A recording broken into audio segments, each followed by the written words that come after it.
اللهم صل وسلم بارك على سيدنا شفيعنا حبيبنا نبينا مولانا محمد بارك وسلم.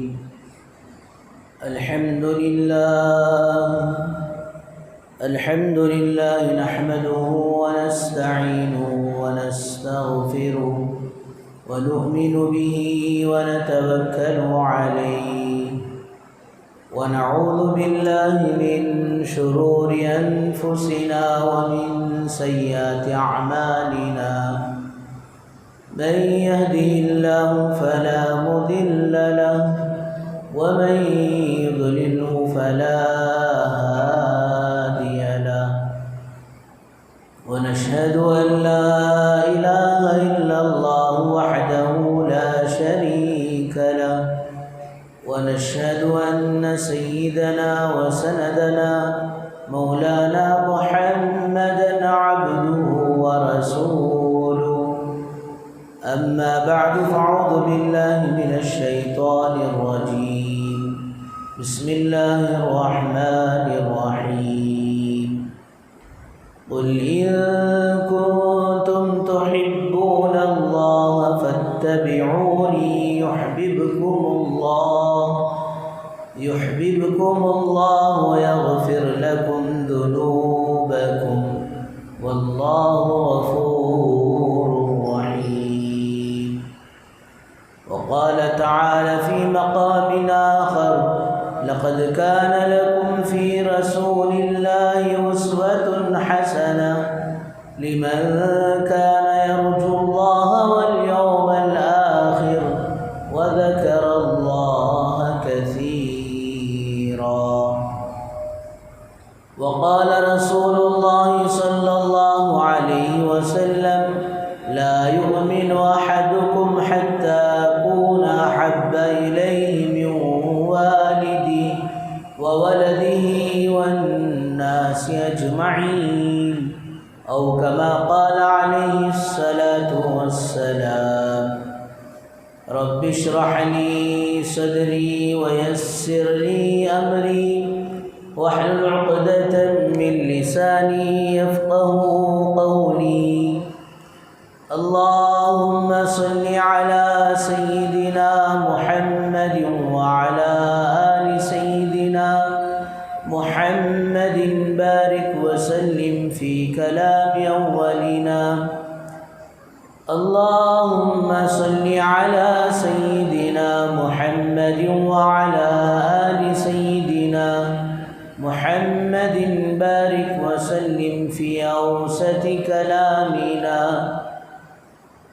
اللهم صل على سيدنا محمد وعلى آل سيدنا محمد بارك وسلم في آخر كلامنا. بزرگان محترم و معزز سامعین کرام، اللہ جل جلالہ عمن والہ کا احسان کرم فضل ہوا. اللہ پاک نے ہم سب کو اپنے گھر تک آنے کی توفیق نصیب فرمائی اور کچھ دین کی باتیں کہنے اور سننے کی توفیق و سعادت نصیب فرمائی. درود و سلام نازل ہوا آقا مدنی تاجدار مدینہ احمد مجتبیٰ محمد مصطفیٰ وجہ کائنات محسن انسانیت سرور کونین فخر دو عالم رحمت للعالمین شافع المذنبین ساقی کوثر شافی محشر کالی کملی والے آقا امام الانبیاء خاتم الانبیاء محمد عربی صلی اللہ علیہ وسلم کے ذات عالی پر. بزرگوں دوستوں، گزشتہ جمعہ بھی حضور اکرم صلی اللہ علیہ وسلم کی سیرت کے تعلق سے چند باتیں سامنے آئی.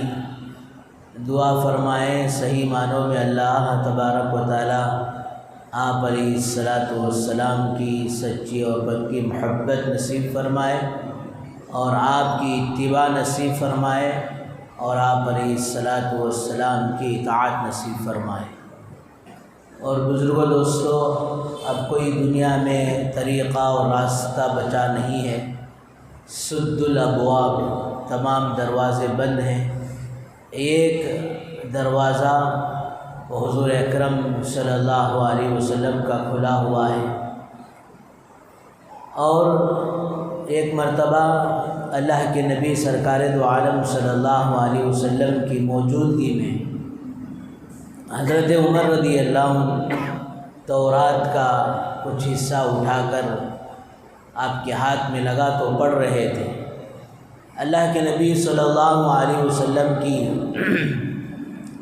نظر اس پر پڑی تو آپ علیہ الصلاۃ والسلام کا چہرہ لال ہو گیا، اور آپ نے فرمایا، عمر، اس وقت موسیٰ بھی آ جائیں تو موسیٰ کو بھی ہماری پیروی کیے بغیر نجات نہیں مل سکتی۔ تو بزرگوں دوستو، آپ علیہ الصلاۃ والسلام کی اس امت پر جو احسانات ہیں، وہ احسانات ایک سگے ماں باپ سے بڑھ کر ہیں، اور پھر دنیا میں جتنے رشتے ہیں وہ سارے رشتوں سے بڑھ کر آپ کے احسانات ہیں۔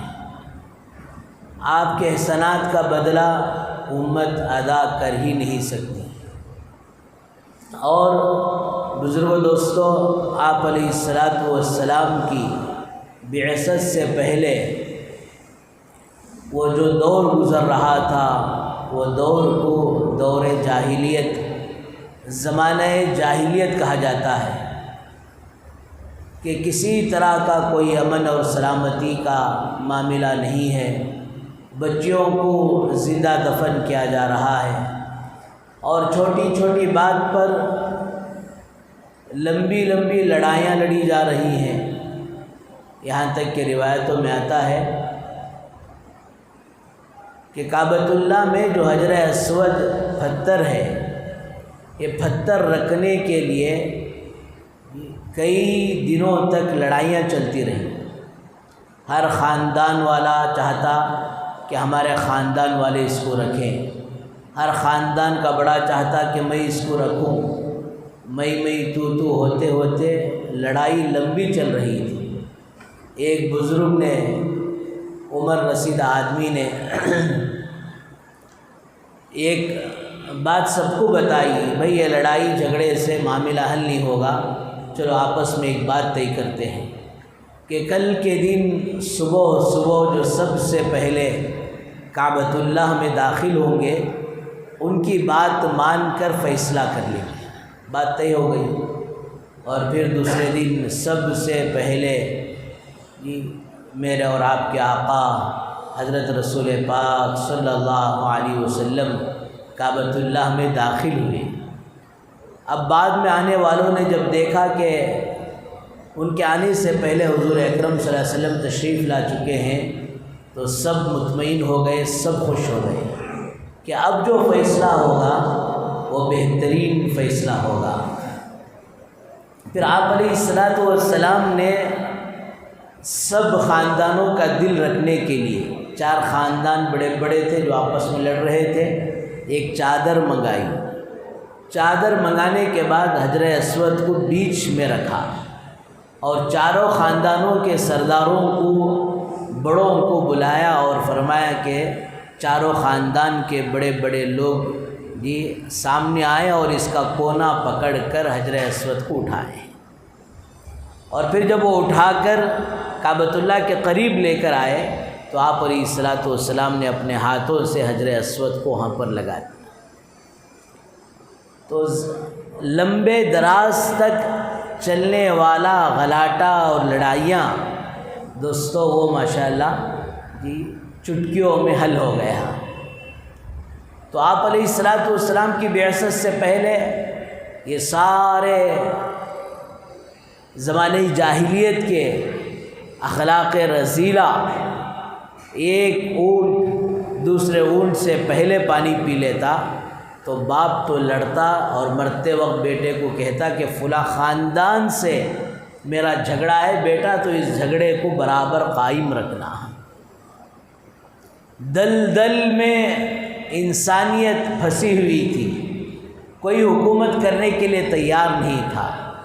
تو میرے بزرگوں 571 عیسوی کو میرے اور آپ کے آقا سرکار دو عالم صلی اللہ علیہ وسلم کی بعثت میں 13 سالہ آپ کی زندگی مکۃ المکرمہ میں نبوت کے بعد، اور 10 سالہ زندگی مدینہ منورہ میں ماشاءاللہ ایسی گزری کہ اللہ تبارک و تعالیٰ نے آپ کو نمونہ بنا دیا، آئیڈیل بنا دیا۔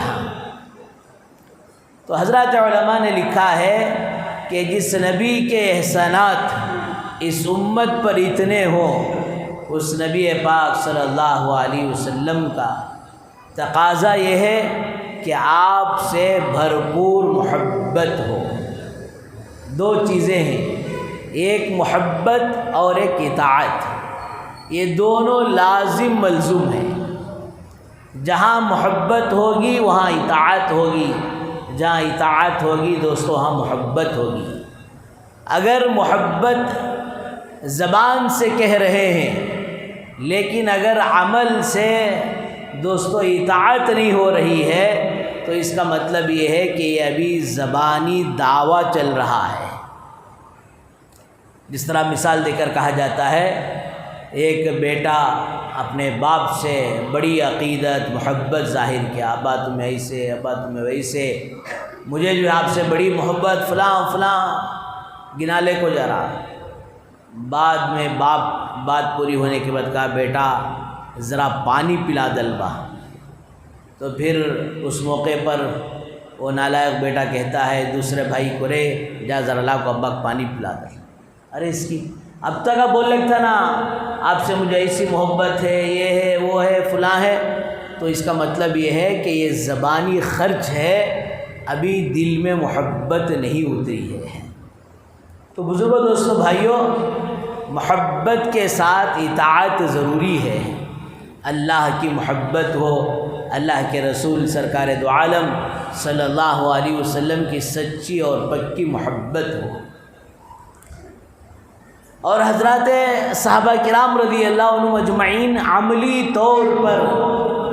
طور پر بتا کر چلے گئے کہ اللہ کے نبی حضور اکرم صلی اللہ علیہ وسلم سے کیسی محبت ہوتی ہے۔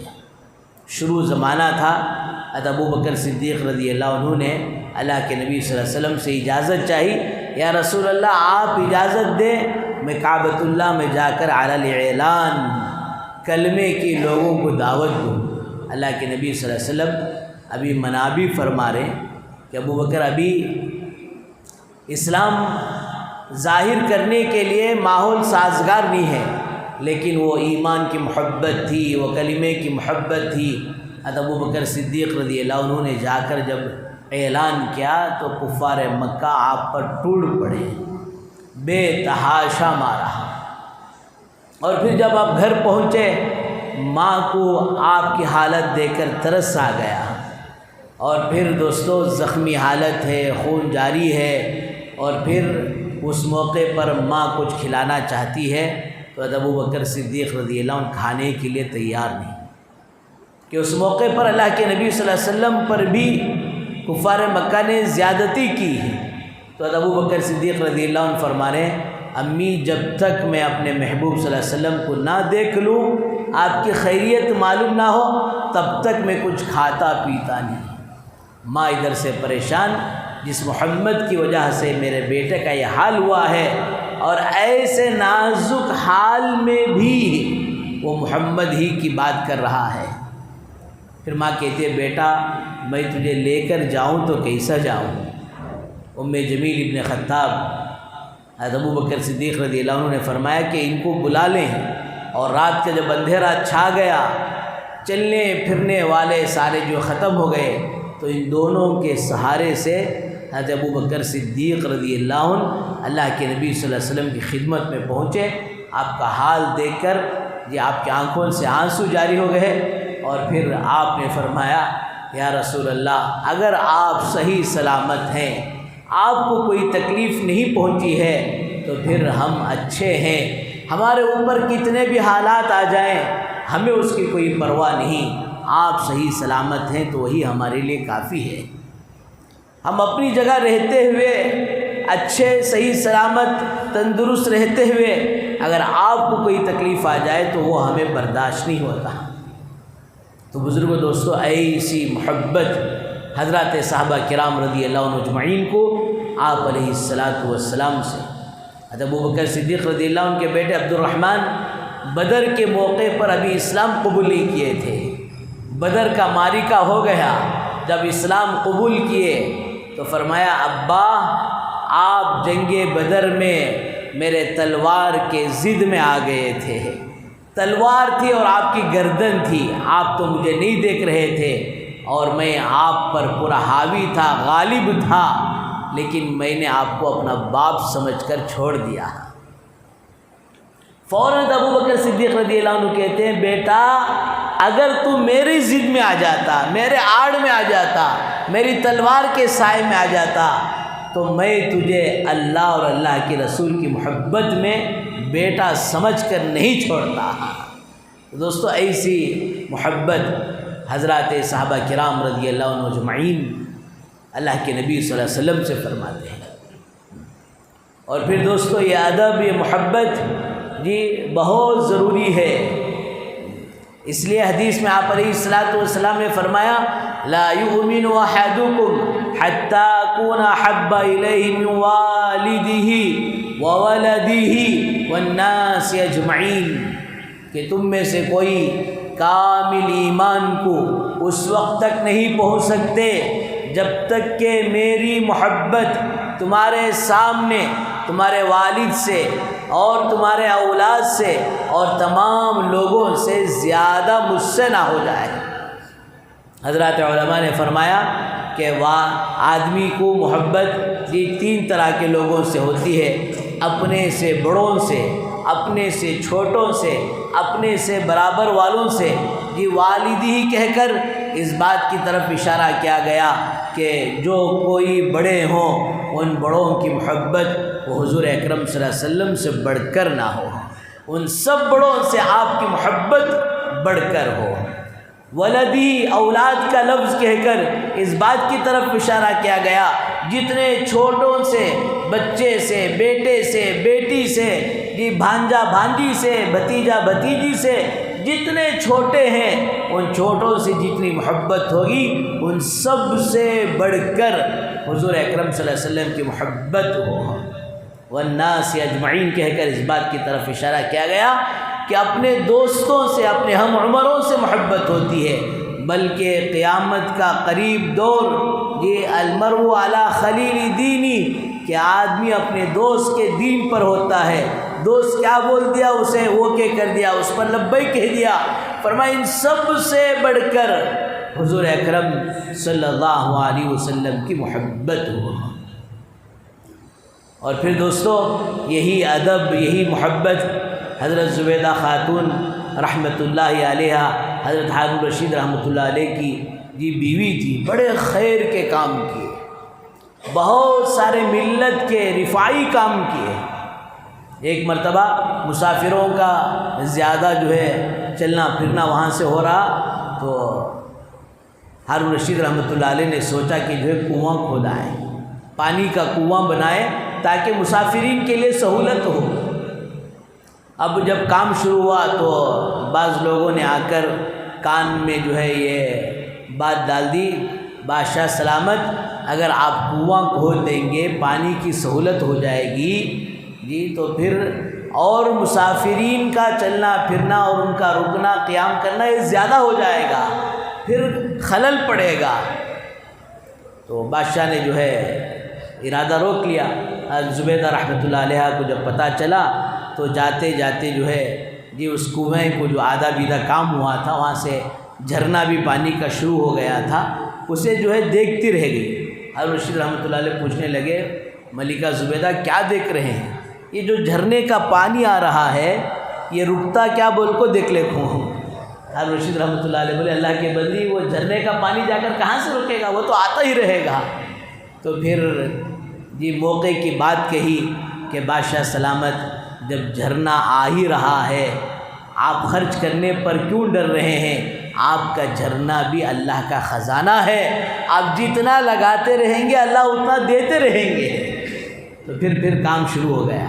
تو میں عرض کر رہا تھا ایسی دیندار اور ماشاءاللہ ایسی اللہ کے خوف کھانے والی، اللہ کا ڈر رکھنے والی اپنے محل میں حافظ قرآن بچیوں کو لگا کر رکھی تھی کہ محل میں 24 گھنٹے میں کسی بھی وقت اللہ کا کلام نہ پڑھتا ہو، نہ پڑھایا جاتا ہو، اللہ کے کلام کی آواز نہ آتی ہو، ایسا ہو نہیں سکتا تھا کہ شفٹنگ بنا کر رکھی تھی کہ 5 بچیاں قرآن پڑھتی، اس کے بعد پھر اور 5 بچیاں پڑھتی، اس طرح 24 گھنٹے تلاوت محل میں چلتی تھی۔ اللہ معاف فرمائے، آج گھر بنتے ہیں تو سہولتیں دنیا کے اعتبار سے بہت کچھ بناتے ہیں، لیکن دوستو دینی سہولت فرمایا اس کے اندر سوچا نہیں جاتا۔ بہرحال ایک مرتبہ جب انتقال ہوا ہے تو اللہ تعالیٰ کے حضور میں پیشی ہوئی، اور پھر دوستو اللہ تعالیٰ جب پوچھ رہے ہیں کیا کر رہا ہے، اے اللہ میں نے تیرے لیے کنواں کھدائی، میں نے عراق سے لے کر مکے تک ایک آج بھی ماشاءاللہ وہ نہر زبیدہ ہے، جب مکے میں پانی کی قلت تھی وہاں سے پانی کا راستہ ماشاءاللہ بنایا تھا، اے اللہ فلاں کام کر آئی۔ اللہ نے کہا زبیدہ تو نے کہاں کیا، میں نے مال دیا تو نے لگایا، تو نے اپنی ذات سے کیا کیا؟ تو ان کے ذہن میں تھا کہ ان صدقے جاریہ کی کاموں کی بنیاد پر میری مغفرت ہوگی، تو پھر میں گھبرا گئی، خواب میں دیکھ رہے ہیں۔ پھر اللہ نے فرمایا زبیدہ تمہاری ایک ادا ہمیں پسند آ گئی، تمہاری ایک ادا ہمیں پسند آ گئی۔ یہ خود پریشان تھی وہ کون سی ادا ہوگی؟ فرمایا کھانا کھانے کے لیے بیٹھی ہیں اور پھر فوراً مؤذن مسجد سے اذان دینا شروع کر دیا، تیرا پلو ذرا سر سے ہٹا ہوا تھا، ہاتھ میں لقمہ تھا، تو نے جیسے ہی میرا نام سنا ہے، میرے نبی کا نام سنا ہے، اشہد ان لا الہ الا اللہ و اشہد ان محمد رسول اللہ، تو نے اپنا نوالا منہ کے قریب لے جاتے ہوئے ادب اور محبت میں روک دیا، اور تیرا پلو جو سر سے تھوڑا سا ہٹا ہوا تھا اس پلو کو تو نے درست کر لیا۔ اس ادا پر زبیدہ آج ہم نے تیری مغفرت کر دی۔ تو بزرگوں دوستو سنت کو معمولی نہیں سمجھنا چاہیے، چھوٹی نیکی کو معمولی نہیں سمجھنا چاہیے، چھوٹی نیکی بڑی نیکی کا راستہ کھولتی ہے۔ آدمی مستحبات پر عمل کرتا ہے، سنتوں کی توفیق ہوتی ہے، سنتوں پر عمل کرتا ہے تو پھر واجبات کی توفیق ہوتی ہے، اور پھر دوستو واجبات پر عمل کرتا ہے تو پھر آگے چل کر فرائض کی توفیق ہوتی ہے، اور پھر سنتوں کے فائدے حضرات علماء نے لکھا ہے المحبت فی قلوب البررہ، جب آدمی سنتوں کا اہتمام کرتا ہے، آپ کی اتباع اور آپ کی اطاعت کے ساتھ زندگی گزارتا ہے، اللہ پاک ان سنتوں کا روب ان نیک لوگوں کے دلوں میں اس آدمی کی اللہ تعالیٰ محبت ڈالیں گے۔ اس لیے فرمایا کہ ربیع الاول کا مہینہ آیا اور پھر ایک آپ نے سیرت کا بیان سنا اور پھر سال بھر کے لیے چھٹی کر دی، یہ نہیں ہونا چاہیے۔ ربیع الاول کا پیغام تو یہ ہے کہ آپ کی سنتوں سے سچی اور پکی ایسی محبت ہو کہ ہر دن کوئی دن ایمان والے کا مسلمان کا ایسا نہ گزرے جس دن وہ کسی سنت پر عمل نہ کرتا ہو، کسی سنت کو سیکھتا نہ ہو۔ ایک دن ایک سنت کو سیکھ لے گا دوستو، 360 دنوں میں 360 سنتیں ماشاءاللہ سیکھ جائے گا، اور پھر 360 سنتوں پر ہر سال عمل کرتا چلا جائے گا تو اس کی دنیا بھی بنتی چلے جائے گی، آخرت بھی بنتی چلے جائے گی، سنورتی چلے جائے گی۔ حضرت خواجہ معین الدین چشتی رحمۃ اللہ علیہ ڈھاکہ سے بنگال تک جو سفر کیا ہے اس میں ماشاءاللہ کئی لاکھ لوگوں نے اسلام قبول کیا۔ ایک نوجوان سے پوچھا گیا کہ تو نے خواجہ کے اندر وہ کیا بات دیکھی؟ کہ تو نے اسلام قبول کر لیا؟ فرمایا کہ خواجہ نے مجھے دیکھ کر، حضرت خواجہ معین الدین چشتی رحمۃ اللہ علیہ مجھے دیکھ کر مسکرائے ہیں، ان کی مسکراہٹ کو دیکھ کر میرے دل میں اسلام اتر گیا۔ تو دوستو کیسے اللہ کے وہ اولیاء تھے کہ فرمایا ماشاءاللہ ان کی زندگیاں کیسے سنت سے معمور تھی کہ اس ایک سنت کو دیکھ کر، یہ حدیث میں آتا ہے کہ مسلمان کو جب مسلمان دیکھ کر مسکراتا ہے تو اس مسکرانے پر بھی صدقے کا ثواب ملتا ہے۔ جی ہمارا مزاج، ہمارا چہرہ ایسا بنانا چاہیے، شارٹ ٹمپر کا نہیں رہنا، دیکھے تو آدمی منہ پھیر لینا، کیا بھی ناک پر غصہ ہے کب باہر آ جاتا کہ معلوم نہیں، اللہ حفاظت فرمائے۔ تو بزرگوں دوستو، المحبت فی قلوب البررہ، کہ سنتوں کا اہتمام کا یہ فائدہ ہوگا کہ ماشاءاللہ نیک لوگوں کے دلوں میں اللہ محبت ڈالے۔ والہیبۃ فی قلوب الفجرہ، اور یہ فاجر فاسق لوگوں کے دلوں میں اللہ پاک سنتوں کی ہیبت ڈالیں گے۔ حضرت مالک بن دینار رحمۃ اللہ علیہ کا مشہور واقعہ ہے کہ آپ راستے میں گزر رہے ہیں، ایک باندی بڑی ماشاءاللہ وہ بن سور کر چل رہی تھی، حضرت نے اسے دیکھ کر فرمایا اوے باندی کیا تیرا آقا تجھے بیچے گا؟ تو باندی سوچی اور حضرت مالک بن دینار رحمۃ اللہ علیہ سے کہنے لگی ارے فقیر، میرا آقا بیچا تو بھی تجھ جیسے فقیر کو، مجھ جیسی باندی کو خریدنے کی طاقت ہے، مال ہے؟ حضرت نے فرمایا تجھے بھی خرید سکتا ہوں، تجھ سے بہتر کو بھی خرید سکتا ہوں۔ فوراً اس نے اپنے باڈی گارڈز کو جو ہے حکم دیا کہ اسے پکڑ کر بادشاہ کی دربار میں لے کر چلو۔ اب ماشاءاللہ جب حضرت کو لے کر گئے تو حضرت شیخ زکریا صاحب نور اللہ مرقدہ نے لکھا ہے حضرت جیسے ہی محل میں داخل ہوئے وہ بادشاہ کے دل پر ہیبت پڑ گئی، وہ بادشاہ اچانک چمک پڑا۔ کیوں؟ ان کے ہاتھ میں نہ تو تلوار تھی، نہ بندوق تھا، نہ تیر تھی، نہ وہ باڈی گارڈوں کی طرح حضرت کے ساتھ کوئی باڈی گارڈ تھے، کچھ بھی نہیں تھی، زندگی سنتوں سے معمور تھی۔ فرمایا اس سنتوں کا فرمایا ہیبت اس بادشاہ کے دل پر پڑا ہے۔ پھر آگے فرمایا والوسعۃ فی الرزق، سنتوں کے اہتمام سے اللہ پاک رزق میں وسعت عطا فرماتے ہیں۔ چوتھی بات جو اہم ہے والثقۃ فی الدین، سنتوں کے اہتمام سے اللہ پاک دین پر استقامت نصیب فرماتے ہیں۔ بہرحال بزرگوں دوستو بھائیوں، ربیع الاول کا پیغام یہ ہے حضور اکرم صلی اللہ علیہ وسلم سے امت میں ہونے کے ناطے تقاضا یہ ہے کہ آپ صلی اللہ علیہ وسلم سے سچی اور پکی محبت ہو۔ ایک صحابی نمونہ ہے، حضرت عمر رضی اللہ عنہ کے زمانے میں حضرت زید رضی اللہ عنہ کو وظیفہ آپ نے 4000 کر دیا تھا، اور خود اپنے بیٹے کا وظیفہ 3500 تھا، اور جا کر شکایت کرے ابا ان کا زیادہ ہے نا، میرا کم ہے نا۔ صحابہ ہر معاملے میں اللہ کے نبی کو محبت جو تھی وہ دیکھتے۔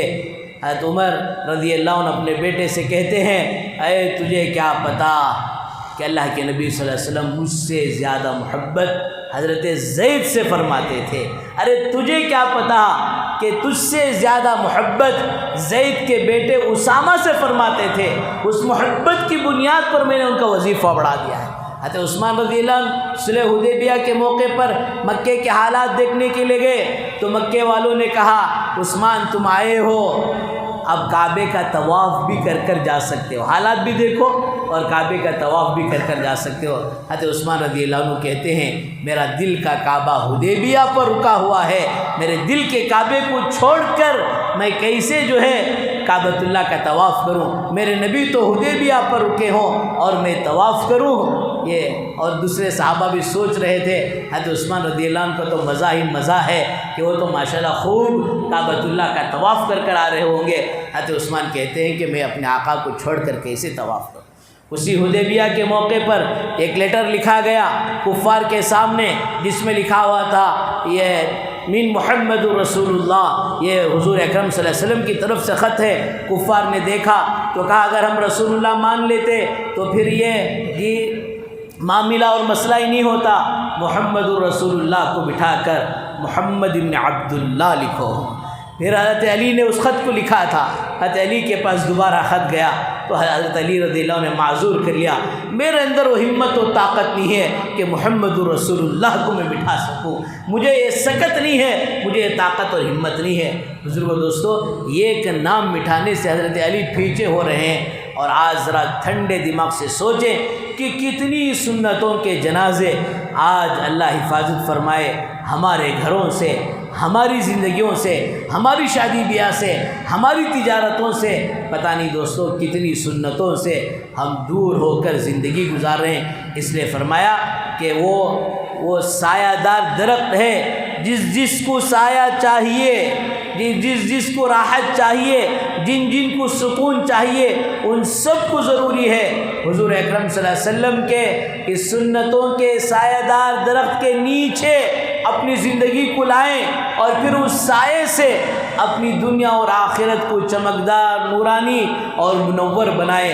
اللہ تعالیٰ سے دعا فرمائے اللہ تعالیٰ ہم سب کو بھی حضور اکرم صلی اللہ علیہ وسلم سے سچی اور پکی محبت نصیب فرمائے، سچا اور پکا عشق نصیب فرمائے، آپ کی محبت کے ساتھ آپ کی اتباع کی توفیق نصیب فرمائے، اتباع کے ساتھ اطاعت و فرما برداری کی توفیق و سعادت نصیب فرمائے۔ وآخر دعوانا الحمدللہ رب العالمین۔ جو حضرات سنت میں